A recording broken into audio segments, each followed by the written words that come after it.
Hoy hablaremos de una realidad muy hermosa que es el sacramento de la confesión, que es sacramento de la misericordia de Dios, el perdón de los pecados. Y uno dice, pues, ¿para qué vas a hablar de eso ahora que no nos podemos confesar? Porque estamos en tiempo de coronavirus. Pero es importante valorar las cosas. A lo mejor cuando uno salga de aquí, lo primero que va a querer hacer es confesarse, y sería muy útil, muy beneficioso, y sobre todo hay que pensar en lo importante que es. Comencemos con la conversión. La conversión del pecado, es la cosa que más alegra el cielo. Dice la palabra en Lucas 15:7, hay más alegría en el cielo por un pecador que se arrepiente que por 100 justos que no necesitan conversión. Es decir, que a Dios le agrada cuando el corazón cambia de manera tal que se decide salir del pecado para reconocer su pecado y recibir la sanación.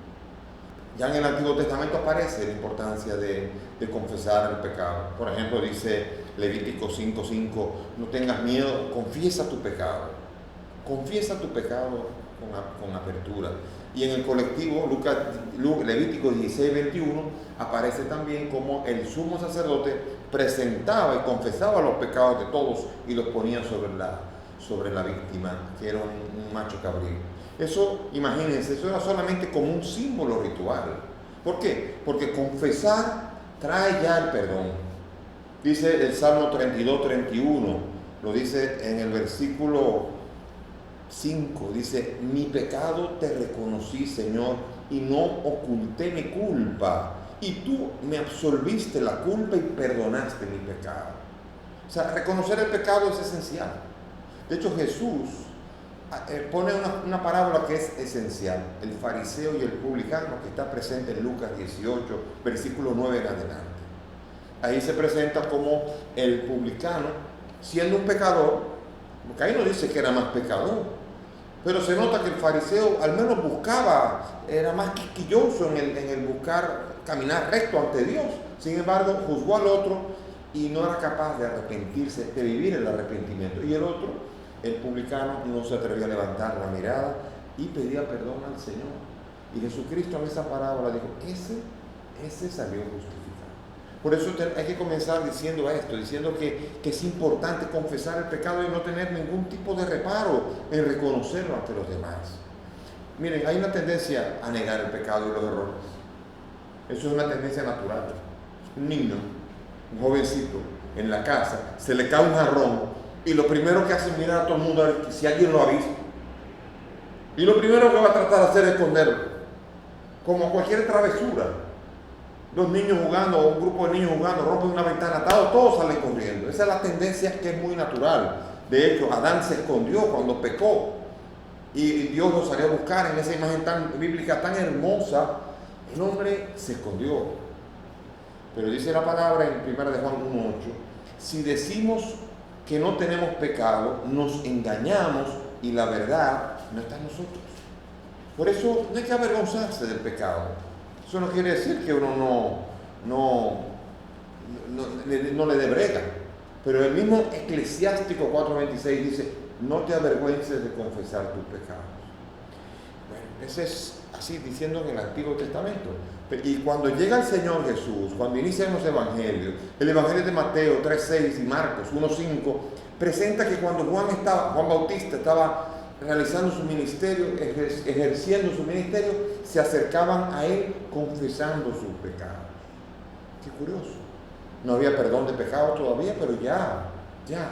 Miren, nada más que psicológicamente, quien ha hecho algo malo y lo cuenta a otro, ya nada más que psicológicamente ya es una gran cosa, es un desahogo, es una tranquilidad. Díganse, no, cuando alguien ha hecho algo, cuando alguien lleva una carga arriba y la suelta a un amigo, a una persona cercana, uno siente un alivio, nada más que psicológico. Imagínense la fuerza espiritual que además puede llegar a tener.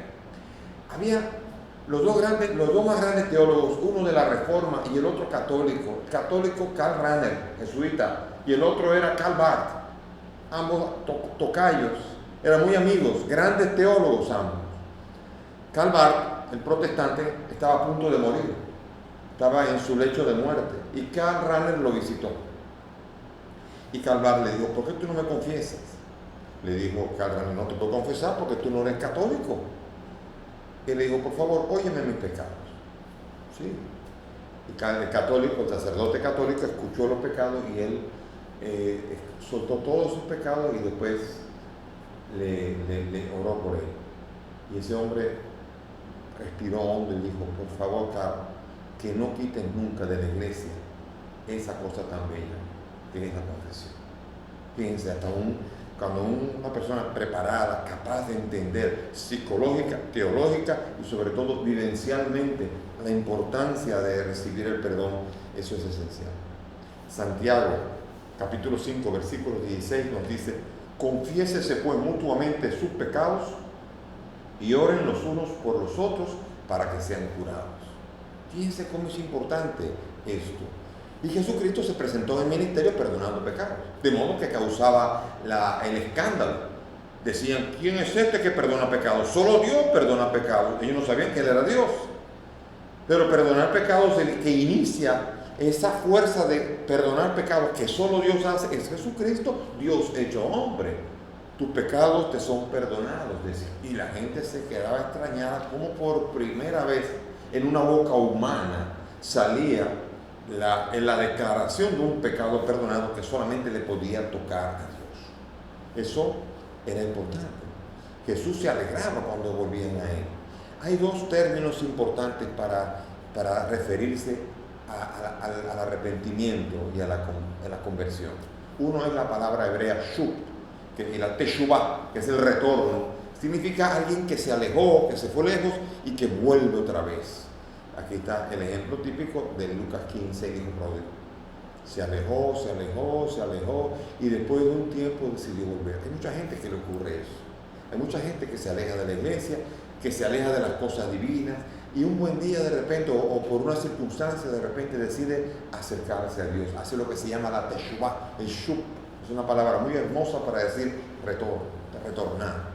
Y la otra para la conversión es metanoia, nous, pensamiento. Metanoia es cambio de mentalidad. La metanoia es una capacidad de entender la gravedad de lo que uno está ocurriendo. Y por eso dice Romanos 12, ustedes saben lo importante que es renovarse en lo más profundo de vuestra mente para descubrir lo que es perfecto, lo que es bueno y agradable a Dios. Ese cambio de mentalidad donde uno acaba agradándole lo que le agrada a Dios y acaba uno rechazando lo que rechaza a Dios. Cristo muere y resucita y deja un gran regalo al mundo. Un gran regalo al mundo. Hay mucha gente que no le gusta reconocer este regalote tan bello que Dios le da al mundo. ¿Y cuándo se lo dio? Cuando se apareció resucitado a los suyos. Hay mucha gente que dice, yo no me confieso con hombres. A lo mejor hasta más pecador que yo es. Así que yo no me tengo que confesar con un hombre. Primero, de más pecador, no estoy seguro de que uno pueda comenzar a medir eso claramente, pero a esa gente le pregunto yo. Primera pregunta, ¿Jesús habló disparates o habló de más? Me decían, no, imposible. Entonces, si habló de más, ¿por qué hay este pasaje en la Biblia en donde Jesús se aparece a los suyos y les dice esta palabra? Como el Padre me envió, también yo les envío. Dicho esto, sopló sobre ellos y dice, reciban el Espíritu Santo. A quienes ustedes les perdonen los pecados, les quedan perdonados. A quienes se los retengan, les quedan retenidos. Fíjese bien, Él, que es el que perdona, solo Dios, le dio potestad a hombres pecadores. A los 12 le dio la potestad para que en su nombre también pudiese perdonar pecados. Al que le pregunté si hablaba disparate, dice que no tengo por qué digo eso. Si digo eso no es un disparate, sino que es algo útil, porque todo lo que dice Jesús es útil, es algo muy útil para la persona. Recibir y dejarse perdonar por manos de otro, por manos de un ministro, por manos de alguien que viene y es enviado por Jesús para que en su nombre perdone los pecados. Como se lo había dicho a Pedro antes. A Pedro le dijo, lo que ates en la tierra quedará atado en el cielo. Y lo que desates en la tierra quedará desatado en el cielo. Eso se lo prometió en Mateo 16 como una promesa de un poder que Pedro, que es el primero de todos, y después los apóstoles también iban a tener. Les dijo, reciban el Espíritu Santo. Entonces, ¿por qué? ¿Para qué sería esto? Hay gente que dice, no, eso es un invento de los curas, que se quieren enterar de todo lo que hace la gente. Yo les aseguro, primero que nada, que no es ningún invento, es una carga.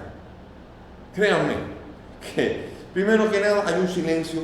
Y miren, los curas tienen su fragilidad y fallan, y sabemos muy bien que han fallado en muchas cosas, pero en esa es de las cosas en que no fallan, en el callarse los pecados que escuchan y después perdonan.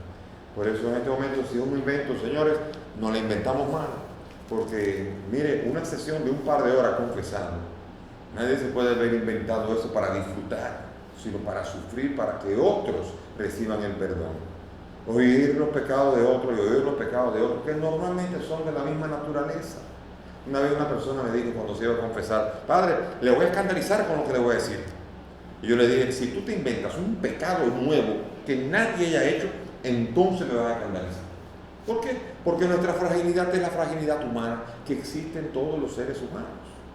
Lo que necesitamos es esa palabra que escuchó Karl Barth.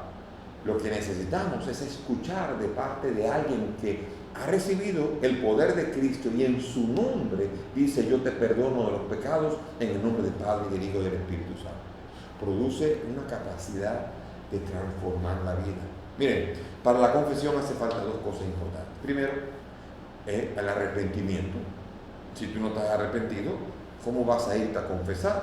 Y si tú te vas a confesar, estás haciendo una patraña, porque lo primero que hace es el arrepentimiento, trae perdón. ¿Bien? Entonces cuando tú llegas, tienes que primero tener el arrepentimiento y después tener un sincero propósito de enmienda. ¿Por qué? Porque esos son los dos elementos importantes que hay: el arrepentimiento y el propósito de enmienda. Y hay dos efectos que nos dice el catecismo que produce la confesión. El primero, el perdón de los pecados.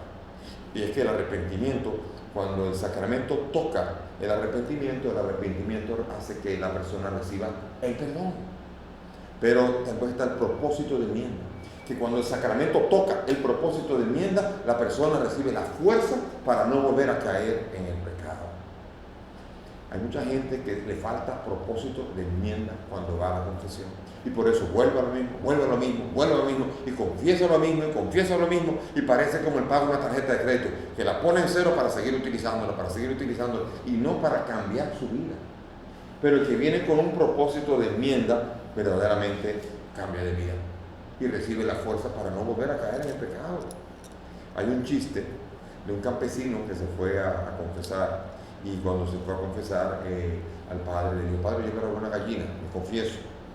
Le dice el padre: bueno, pero yo entiendo que tienes hambre, pero tú no puedes estar robando lo del otro, así que mira, tú no puedes robar la gallina de tu vecino, ¿ok?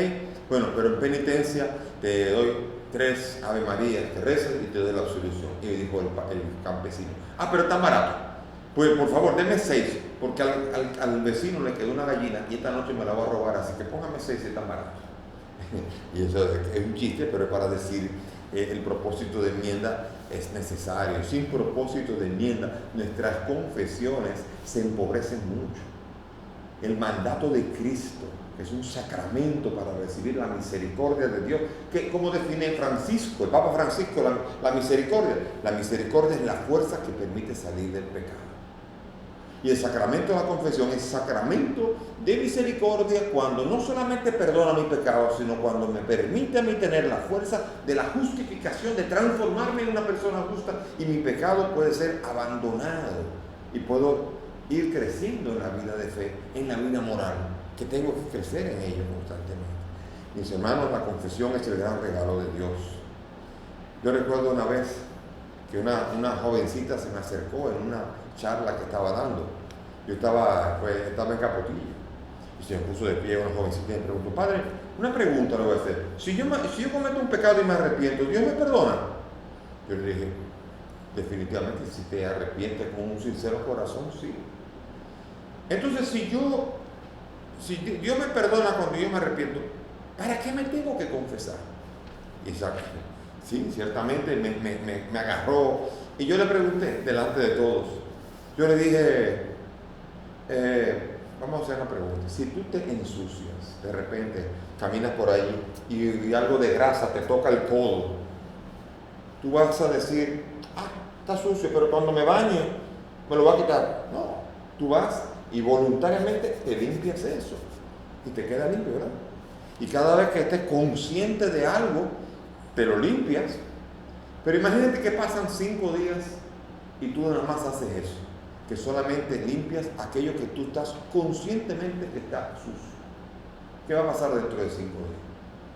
Y se puso a reír todo el mundo. Va a tener un olor que nadie va a querer estar al lado tuyo. ¿Por qué? Porque lo sucio no es solamente aquello de lo que tú estás consciente. Hay muchos poros de donde sale suciedad y mal olor, que si no te duchas regularmente, no vas a poder estar limpio verdaderamente. Y esa es la ducha. Entonces, la ducha del perdón es cuando, por favor, cada vez que cometas un pecado, ahí mismo arrepiéntate, por favor. No esperes decir, me voy a arrepentir cuando me confiese. Arrepiéntate de tu pecado ahí mismo. Pero también ve a ducharte, ve a bañarte con el perdón de Dios, porque es el gran regalo de Dios para la humanidad. El gran regalo de poder ducharse con el perdón de Dios. Y sin disminuir las culpas. Hay gente que cuando se va a confesar tiene tendencia como a disminuir la culpa. Hay un chiste también de una jovencita que se fue a confesar con el padre y le dijo, padre, yo no me confieso que dije una mentira, pero pequeña. Y me confieso que también dije, me robé una cantidad de dinero, pero pequeña.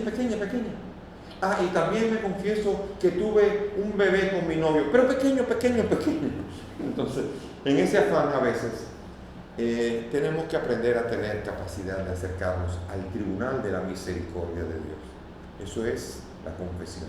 Es un tribunal en donde el juez es Dios, que no vino a juzgar al mundo, sino que el mundo se salve.